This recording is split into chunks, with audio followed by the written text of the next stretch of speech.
గీతు ఆగు గీతు గీతు గీతు ఆగు గీతు ఆగు. ఏమైంది గీతు? ఎందుకు ఇలా బిహేవ్ చేస్తున్నావు? నీకెప్పటికీ అర్థం కాదు కార్తీక్. అర్థం కాకే కదా గీతు అడుగుతున్నాను. ఇంకెలా చెప్పాలి Karthik? I love you Karthik, I love you. 4 years గా నేను లవ్ చేస్తూ నాలోనే దాచుకుని ఈ రోజుకి ఎవరో నీ వైపు రాకుండా నీతో మాట్లాడకుండా చాలా జాగ్రత్తగా నా ప్రేమ నీకు చూపిస్తూ ఒక ఫ్రెండ్ లా ఉండిపోయాను.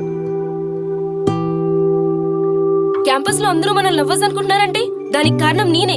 కార్తీక్ నావాడు, నా లవ్వర్ అని అందరితో నీ చెప్పుకొని ఈ రోజుకి ఎవరూ నీ వైపు రాకుండా చాలా జాగ్రత్తగా కాపాడుకున్నాను. అలాంటిది స్వప్న రాగానే నన్ను వదిలేస్తానంటే నేనేమైపోతాను? సరదాగా లవ్ చేసిన స్వప్న కోసం నా ప్రేమనే వద్దనుకుంటున్నావు కదరా. అయినా నా ఫీలింగ్స్ నీకు ఎప్పటికీ అర్థం కాదు కార్తీక్. Sorry and bye.